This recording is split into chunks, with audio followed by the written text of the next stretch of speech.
as well do something with self-defense, because that's it's a valuable skill everyone should know. Absolutely. Everyone, because you never know when it comes in handy, and it keeps you in great shape so you can keep eating food.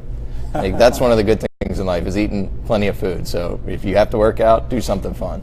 Man, Topaz is going to agree wholeheartedly. Yeah, I know. With that. I really enjoy eating, so You ask him why he trains, he says almost that exact answer. Yep, that's right. If I can eat some more, I'm train a little bit, eat, train. And it's funny to say, like, why I train, though, or why I started training. And I just had an interview last night with a journalist for some mixed martial arts website. Right. And we figured out pretty much when I started, it's more of a scientific experiment for me.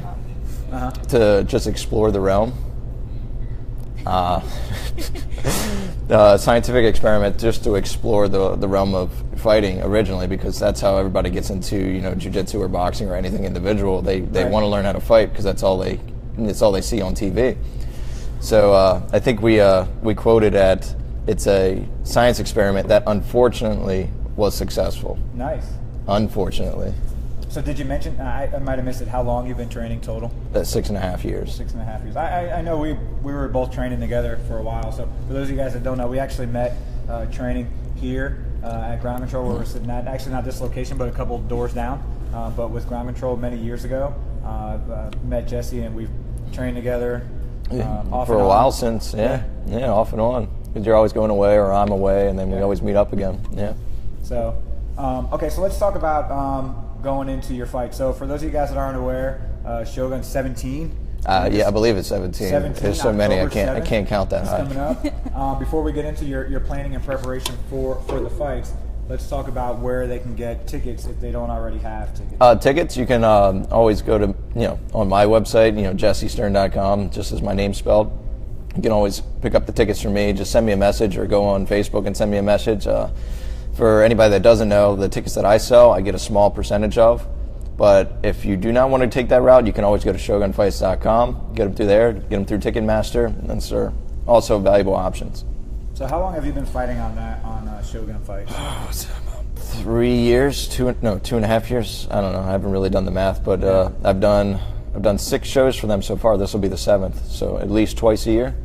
So yeah, it's been a long time. It's a good show. It's a very good show. As far as like popularity, like in-house viewers, about 5,000. It's a lot of people. Nice. It's a lot of people watching. It's one of the bigger shows around. It's a really fun event to go to and attend. And no, I know. I'm interested in being there for this one. I've missed quite a few of them. I went to the first one, and then maybe the third one, and then I missed like all the rest in between. It's a really good show. I mean, even from the fighter's perspective, like everybody loves watching fights.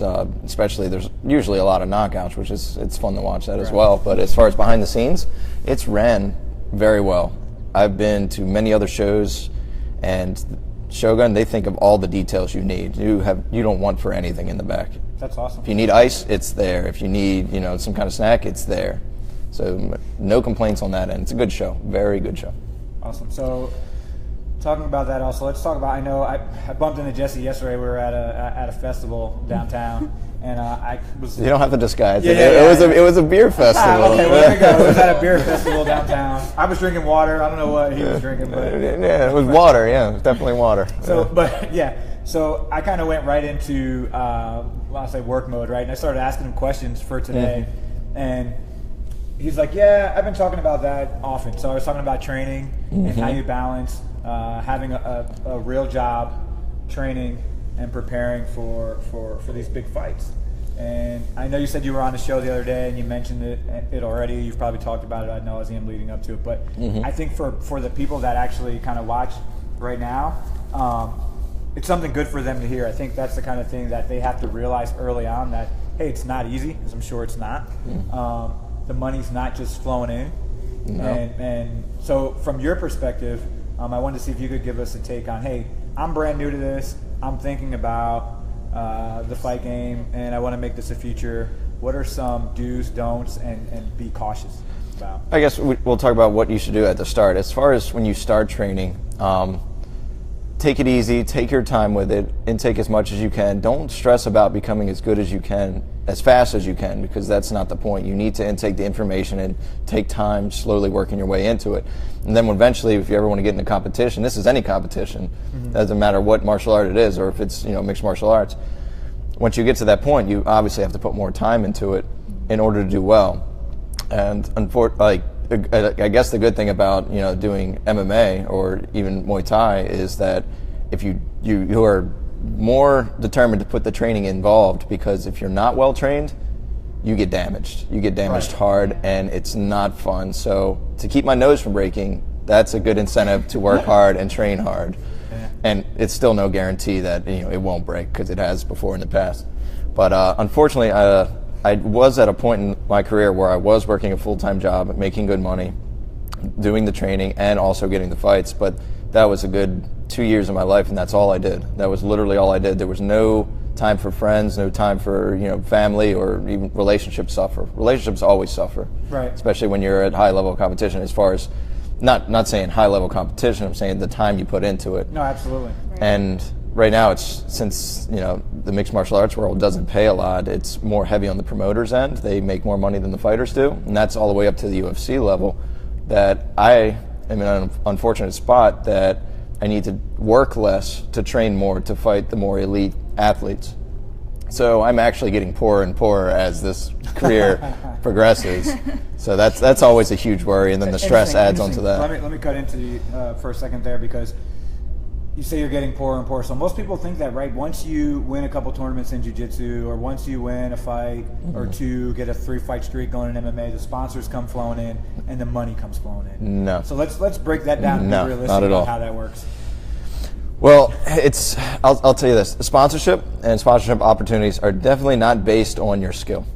They are not based on how good of a fighter you are. It's about popularity. The whole thing is about popularity. The whole industry is an entertainment industry. You make more money the more popular you are. Absolutely. And that's it in a nutshell. I know a lot of people that make tons of money off sponsorships because they spend all the time going out and selling themselves, talking themselves up, making connections. And some of them in their head, that's all they want to do. They don't even want to be great fighters. They just want to make money this way, and you can. But unfortunately, I spend too much time training to actually go out there and promote myself properly. And people might think, your manager does all this for you. Not exactly. Yeah, each piece, I would say, for you is going to take extra effort for you. So then it's like how you designate your time between those things. Exactly. There's only so much time in a day, and you have to choose what you put your time into. So do I want to spend my time, documenting, taking pictures of the fact that I'm training so that way I can publish it and get more opportunities for sponsorships? Or do I just want to grind out this training and not be focused on whether it looks pretty or do I want to win, and do I want to not get hurt? Do I want to smash this guy, or do I want to make a little bit of extra cash and maybe lose? And from a jiu-jitsu perspective, right, if you're training for, let's say, Worlds, right, and you know that there's going to be hundreds of competitors, right, or even maybe let's say there's 60 in your weight class or whatever, and let's say you're getting paid by sponsors to wear patches or to wear their gear or whatever. You're going to show up and there are going to be 30, 40, 50 people. You could potentially train for, I don't know, what your typical training is, if it's 6 weeks, 8 weeks or whatever. You're training, you're working less, or you're beating up your body, and someone could bail out on you the day before the fight. It's happened many times. Like Rollo was talking the other week, the guy bailed out not 10 minutes before, and then they found him. He actually agreed to go back, so they recalled the names, and then he didn't show up a second time. He didn't put that part in last week. Wow. Yeah. So that's it's crazy. Some people are hurt. There are actually some people that go into fights hurt, and they pretend like they hurt themselves in the fight just to get some insurance money. But that's like behind the scenes. Hurt. In a guesstimate, how many people do you think, or give me a percentage of people that you think go in there hurt? That are just like, I'm hurt, I know it, fuck it, I'm going to fight though because, I've made this commitment and, no one's going to be 100%. I'd say all of the respectable people have gone through that several times. The people that will not back out of a fight after they agree to one. And it doesn't matter if they're sick, if they have broken fingers, broken toes, something's injured. They do have doctors that check you out beforehand, but unless there's something seriously wrong, they normally don't catch it. So if you are a little sick, broken fingers and toes, they'll still let you go. Yeah. All so right, we got our first question. What's the question? Is it for me? I hope so. It's not for you, Topaz. No. It says, Jesse, we've seen you in several tough fights. How do you prepare your gas tank to go the distance? Oh, that's a good subject. That's a real good subject. I thought it wouldn't come to this, but the gas tank. What is common belief for the gas tank in as far as fighting or in any martial art? What is a gas tank? How would you even describe that? Right. Most people are like, all right, it's like a literal gas tank. Once you run out of gas, that's it. You have no more gas to spend unless you refuel, right? It's not the case. As far as a gas tank, it's constantly replenished. It's you monitoring your output. The body's an amazing machine, just like anything else. When you burn something, when you burn fuel, instead of gas, it's glycogen. Yep. So when you burn glycogen, you're ended up with a waste product, an acid. And if you don't monitor that acid output, your body becomes too acidic and it starts to shut down. And at an even later result, if it has too much acid in the blood, it actually sends it to your stomach to regurgitate and get it out of you. So that's why people vomit when they work too hard. So you have to intake your oxygen, obviously. You have to have glycogen stores, from your sugars. And then after the burning, you have to figure out a way to deal with the acid. And the acid will go through your bloodstream into your liver and get filtered back in and gets transferred back into energy. Now, that's my whole training for the gas tank, is making sure that system works as efficiently as possible. And there's a lot of things you can do. You need the heart to work well, so you have to do your cardio training. You have to make sure it's be able to pump hard for a long period of time. You also have to make sure you know how to control it in between rounds, because when it's pumping at a high rate, you need to know how to slow it down to give it a break. And also getting the acid to the liver, like I was talking about, you can train the liver up to a certain point. So that's why, like, when you see somebody get a liver shot, they shut down. Right. They become way too acidic too quick. It's a panic mode, and they have to shut down. Their body literally shuts down. So then when you hit the liver, it's a lot. You can do yoga. Yoga definitely helps, especially hot yoga, to get the circulation, the circulatory system, so your blood can pump even faster out your body and improve the system. So there's a lot more that goes into it. So monitoring everything, monitoring your output. It's not always about pushing as hard as you can for as fast as you can.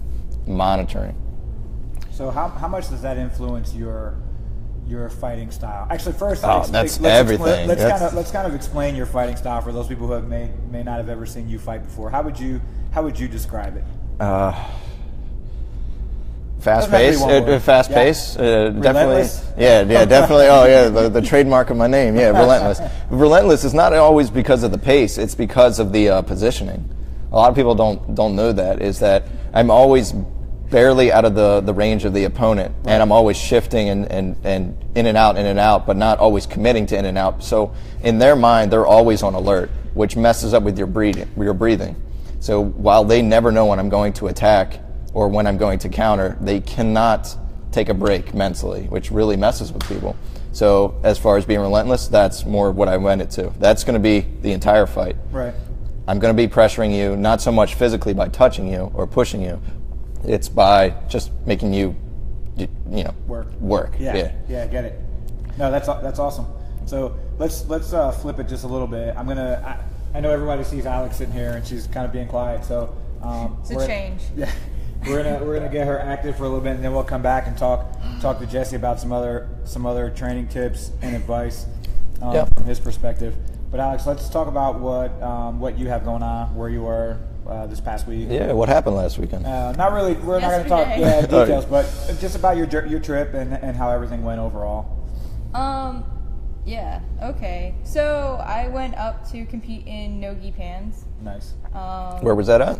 It was up in New York City College, that Nat-Home cave-like hot basement of a gym, and you have to fit it in the city somehow. Yeah, exactly. For sure. Well, that campus is anyways, it's nice.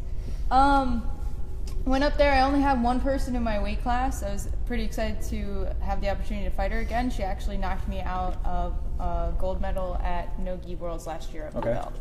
And so in that match, I kind of pulled to a guard and played off my back a lot, trying to get sweeps and coming up. She ended up passing and earning enough points to beat me in that match. So I was really excited for the opportunity.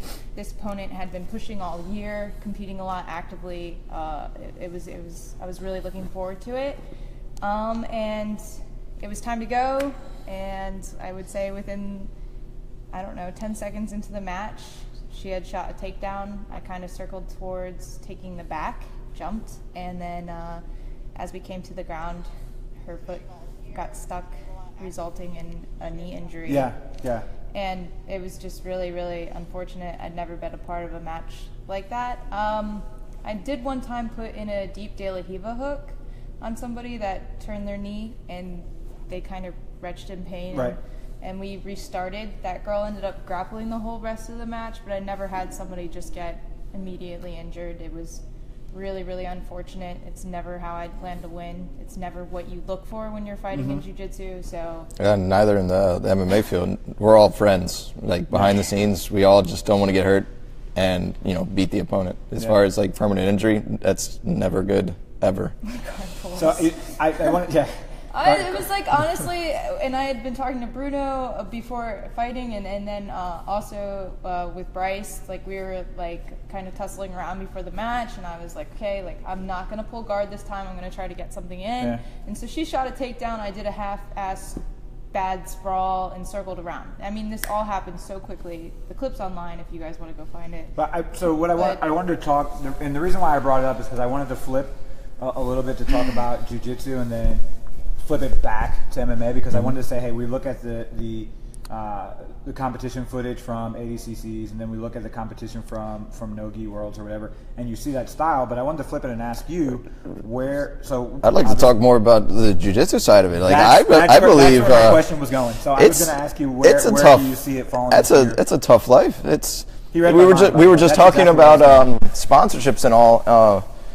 And the excitement for like the casual viewer, the average person to, it's going to be hard, much harder to make a living in the jiu-jitsu realm as far as performing. Yeah. It's more of like you have to have a passion for it. There is going to be not much financial side to it. Back to you. Of course, you hear about like, the top 0.05% always making money at big tournaments, but then they get big sponsorships just because of everyone else in the jiu-jitsu realm. But I'm talking like your average Joe, at the bar buying the pay-per-view or whatnot. Right.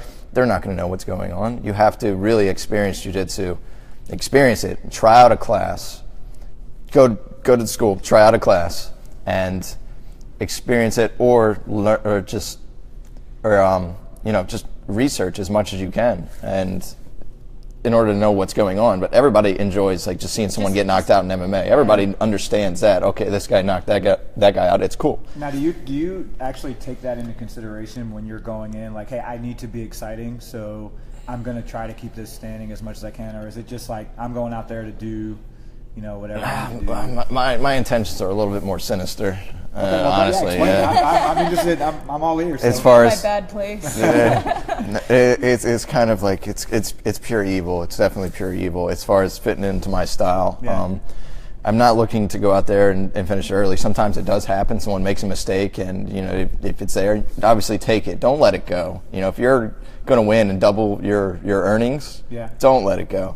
But as far as when I'm walking out there, I'm throwing stuff to figure out what you're going to do. I'm figuring you out as a person. And you have to do that as fast as you can before they initiate it on you. So when I'm throwing a kick, it might be, a half-ass kick. Figure out what your reaction is. So I'm intaking information, and then I pick up the pace. My whole goal of going out to fight somebody is to make you not want to be there. Yeah. Once I beat that person, then I'll take you out. Once I beat you mentally and make you want to give up, then I take you out. And I never think about the judges. Like every time, I've only had 2 fights in my career, 1 amateur and then 1 pro that went the distance. And it's hard to consider those 100% win unless you dominate. Right. I've always looked to finish somebody. Not in the first round. You don't have to go out and burst and try to knock someone out. Wear them down. You have a bunch of information to go off of, then take them out. It's a more calculated way, and I enjoy it a lot once they quit. And that's my big. That's the candy. Yeah. That's the good prize at the end. So you talked about like going in and trying to figure your opponent out. So we see it now in jiu-jitsu more, where when guys look at the brackets, they say, I'm going to Google his school. I'm going to Google that guy and see if I can find out anything about him. I mean, we're seeing it at the blue belt, white belt level, where they're Googling schools and competitors' names to try to figure out techniques.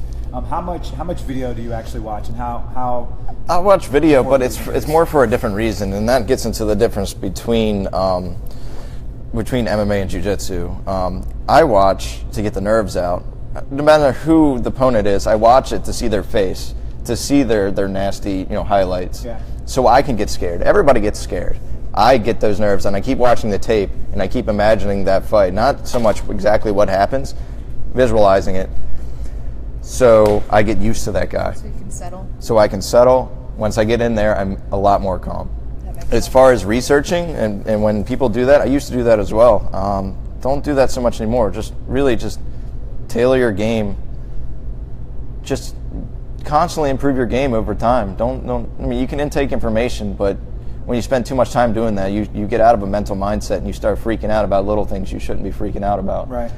Staying calm is definitely the best thing you can possibly do. I've seen people in the back at fights just pure terror, crying, just sitting in the corner, just freaking out. And these are tough guys. These guys will go out and finish a fight in 10 seconds, and then, they're in the back just worried, and then a few seconds go by and they win and they come back and they're all happy. Just don't worry about it. Don't go back feeling confident. Don't go in the back thinking, you're going to go out there and die. Don't think about any of that. Think about kittens for all I care. Just go out there. That'll be your best performance by far. Yeah. Enjoy the process. Go out there, perform, accept whatever happens. And the same thing about win or lose.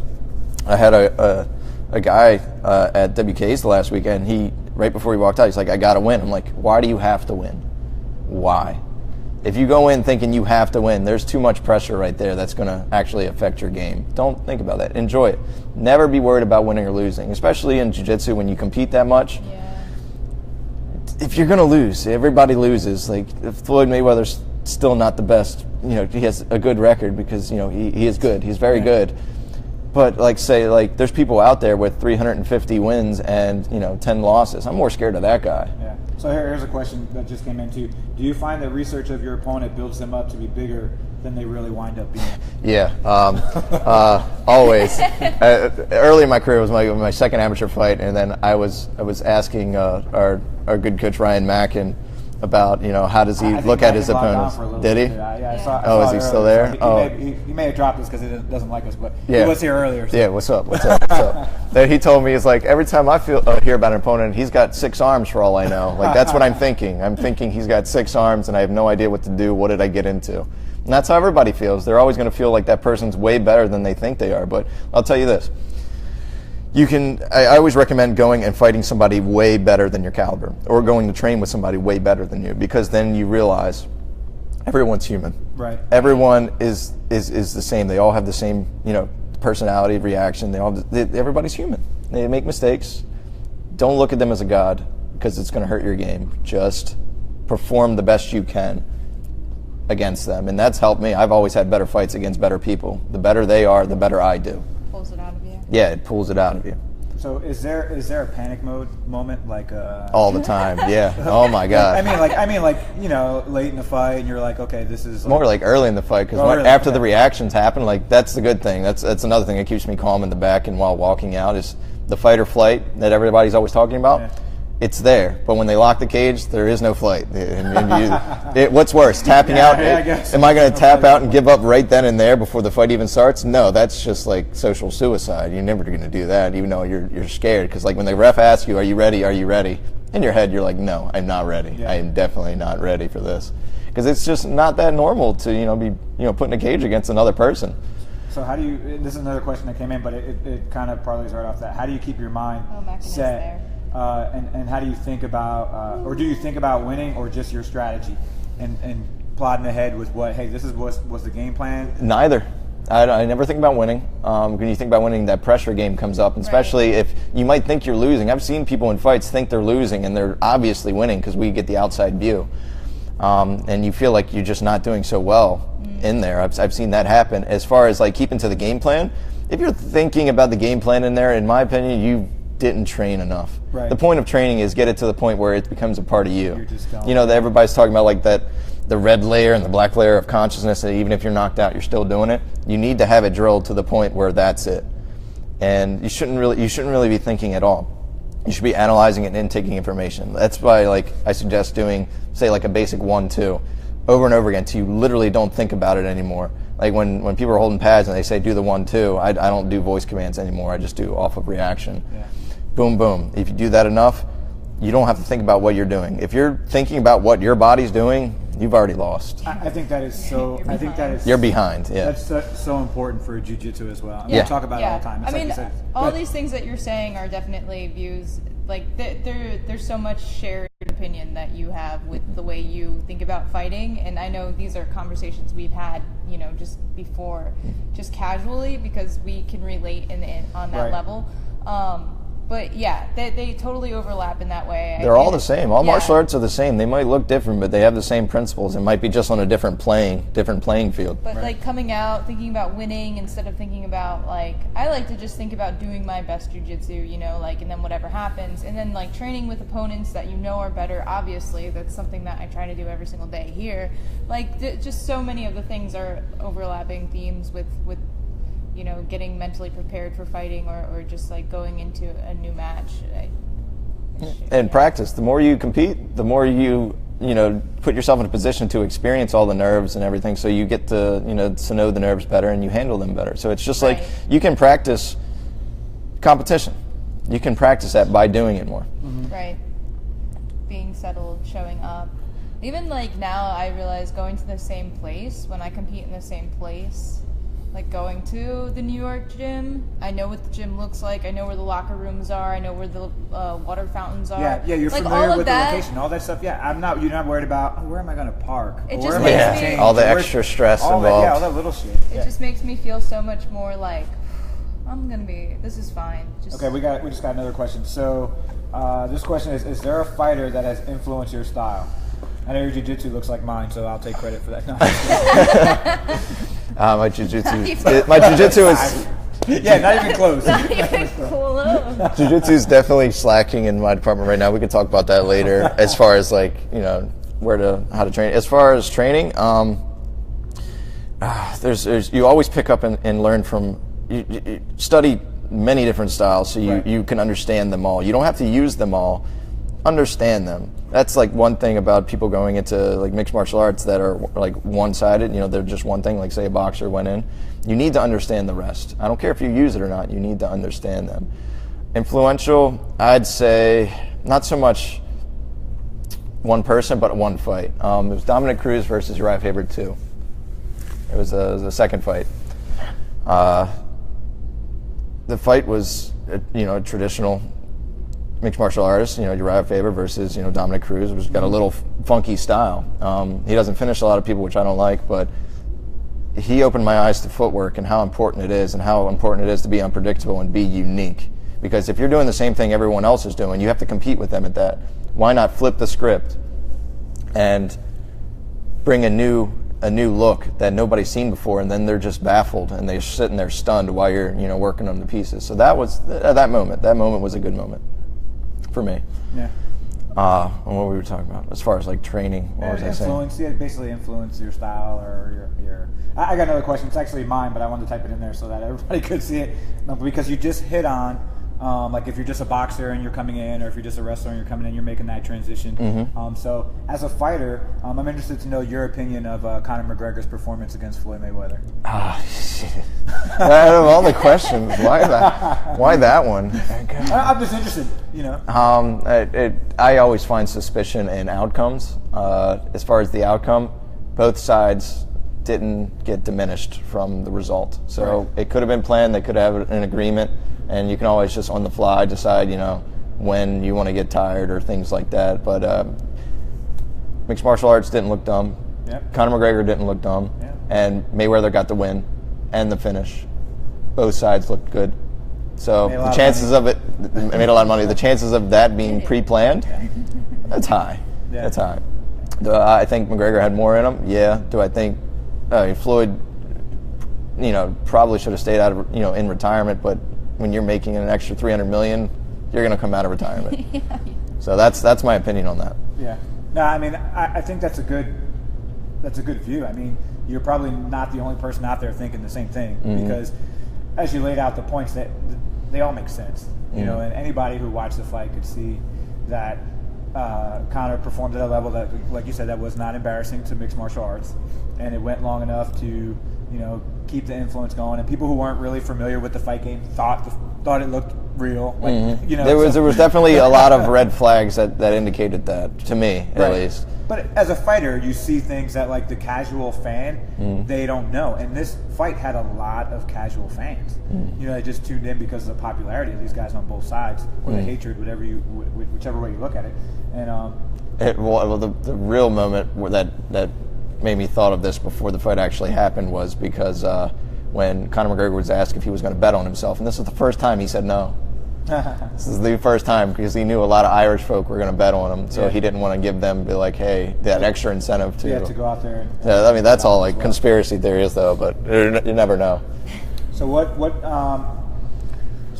slowly start to wrap this up and put a nice pretty little bow on it. But what do you have coming up? How do you spend your last week before the fight?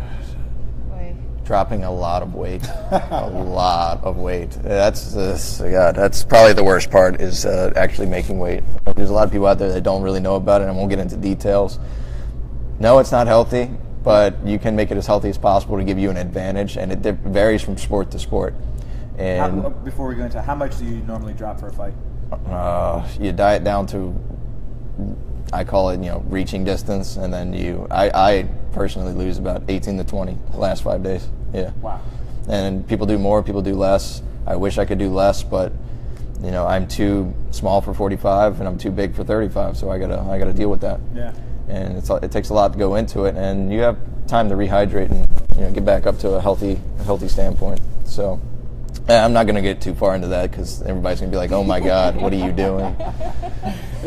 Being as calculated as possible, you have to do the research. You can't see the question, so it's pretty funny.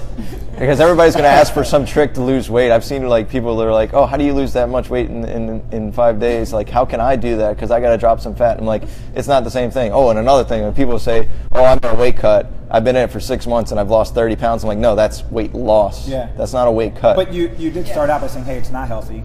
It's not healthy. It's definitely not healthy. Why should anyone do that? Like, that's one thing that I think they should get rid of. I'd rather fight a man, square, the same weight, same everything. Yeah, I've seen that they started that in wrestling for kids, where they do same day weigh-ins and they build the brackets that day.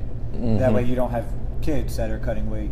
So. There are always people cutting weight because it gives you an advantage, but defining the fine line of the advantage is everything. Like, you need it for mixed martial arts. You need to cut heavy for MMA because there are strong wrestlers out there that will lay on you, and you need to be able to get up if you need to be. You can't be just. That's a good thing about not a good thing, but another thing that people don't factor in. You have 15 minutes to work with at the professional level for a basic fight. People can work out over and over again throughout their whole camp to know their max output for 15 minutes. So it's not how many miles you can run in the day. In my opinion, it's how fast can you do those 3 miles. There is such thing as pushing too hard, where you actually end up with a longer time after the end of the 15 minutes. How far can you get in 15 minutes? So there is a certain pace where you can keep that up, and they know the exact amount of output. So they'll sit there and squeeze you for the entire time, and you have no say in the matter. So you have to cut a lot of weight for that. As far as boxing and kickboxing, don't cut so much because they're not going to lay on top of you. And as far as jiu-jitsu, you have to weigh in and then go perform. So don't do water cuts. Just diet as much as you can, and I usually it's been a while, but when I do jiu-jitsu competitions, don't cut any weight. Just walk in there as is. Yeah. Obviously, if you have 1 pound to lose the pound. It's like you go take a leak or something. Yeah, that's where I am with the jiu-jitsu weight cutting. Don't cut weight for jiu-jitsu. Just train. That's the best you can do. So let me ask you, let's talk about, I don't want to say tradition, but what's your routine leading up to the fight, like this last week? What are some things you have to do leading up to the fight? Enjoy myself. This is you're so busy with work and training that this is the 1 week where you sweat it out, and then. Which video game is that? Yeah, which video game? Yeah. It's also hard to concentrate, so you play video games for a little while, and then I catch up on TV. I watch movies. I saw it the day before I fought. It was pretty good distraction. I might have to do that. Pennywise while you're out there. Just oh crap. Taking it easy, and unfortunately finishing up the ticket process, which is it's a stressful thing to sell tickets. Let's hit that one more time while you just hit it. Where, if you don't have a ticket yet, where can they get tickets? JesseStirn.com. Look it up, and I'll leave links to there, and then. If not, you can come down to Ground Control in Columbia, and I have the tickets at the front desk. So feel free to stop by, and you can even try a class if you want. And okay, so the last question I asked about leading up, let's flip that and say, I know food, so I know that's going to be a part of your answer. But what's a priority for you after the fight? Can't say food. After the fight. After the fight is over. That's food. Food is beer. Food is life. Food is life, definitely. Having free time. Everybody wants to get back in the training, but you need time away. Like you spend all this time, drilling to the point where you're doing it in your sleep, and it actually messes with your sleep. Unwinding, When you get, especially like as far as your athletic performance and your body performance, I'm running on, high octane right now. I'm on, NOS, if anybody has seen Fast and Furious. Yeah. You can't keep up like that forever. You need to unwind and go back to a normal level. So normalizing, that's the first thing, both mentally and physically. Enjoy yourself. Go to the movies. Get used to doing nothing and try not to feel guilty for doing nothing. That's the hard part. Yeah. When you train so much, you feel guilty for taking a day off. Rest days are the most important day. Make sure you have multiple throughout the week. Don't burn yourself out. Injury's the enemy. And I mean, fortunately for me, I haven't had many injuries, knock on wood. Because of that, there is a fine line of overtraining and not overtraining. Yeah. Find it. So, guys, I know I said this earlier in the show. I know we're talking about mixed martial arts and Jesse's fight coming up, but as Alex pointed out earlier, all of this translates to jiu-jitsu, whether you're competing at the local level or at the world level, or submission only, gi, no gi, it doesn't matter. But everything that Jesse's hitting on with the training, the recovery, the dieting, the nutrition, it all translates to both sides, and it's all really and it's research. It's research. It's not just coming in and doing the work; it's doing the extra work. That's one of the reasons I've been so successful is because of the extra work put in. You have to go and research, not just whatever a popular person is doing now, whatever they suggest. Because, like, let's say, like the sugar diet or the no sugar diet, that's out. That's out right now. It's on its way out. People cut out fat, and they were like, "Fat is the reason you get fat." I'm just using this as a demonstration. Like, Gotcha. There's always people on a new fad. You need to take like 10 different research items, 10 different articles, find a correlation between them all, then research that correlation even further. It's always going to be changing. You need to do your own research. You can't just accept what other people are doing. You need to believe it. That's the biggest thing as far as like from when I started training in all aspects. The biggest change from when I started to now is getting rid of doubt. What everybody showed me was correct, mostly. And what everything that was out there was correct. But I wasn't sure of it. Now I'm sure of it. That's why I fight much better. Right. Because I know this is the right way. I know this is that. I know this does that. No doubt. That's the biggest thing. That's awesome. Well, get rid of doubt. Thanks for coming on, man. Thanks for taking time to sit down with us. No problem. You have any invite me back? Of course. Do you have any shout outs you want to give, or anybody you'd like to say hello to? Let's do the three main sponsors real quick. Stirn's Garage, Family Garage. They'll help you out. It's on the west side of Baltimore. Flu Masters, the company I work for, sweeping chimneys, and it's coming up that season. If you need a chimney swept, look at my website. It's there. I'll be knocking on your door and singing the chimney song from Mary Poppins. So if you want that, give them a call. And Baltimore T-shirt Company, they've helped me out a lot. They're actually a new batch of shirts coming out that will be hopefully by the ground control booth. So stop by Ground Control booth and maybe sign up for a class. Yeah, if you head over to the Workplay Obsession Life in Jiu-Jitsu and then that'll all Facebook be next page, you guys will see. Is that actually what the shirt's going to look like? The symbol that I have on there? The gray? Yeah, the gray one, the new gray one. Yep. Absolutely. So if you head over to the Workplay Obsession Facebook page, you'll see a photo of the T-shirt design. So if you reach out to us, or we can get you in touch with Jesse, and we can work it out to get you one of the shirts. So it'd be awesome that you're actually at Shogun Fights. If you really want to support the fighters, get the shirts. Yeah. They don't make much off of ticket sales. Shirts, help them out even more, and you get a nice shirt to prove it. Okay. Alex, what else you got going on? Give you a chance to give a shout out to your sponsors before we head out. Shout out to Lanky, always. They're awesome. They just recently came out with these new red no-gi shorts that are the bomb. We're about to take some pictures of them. Nice.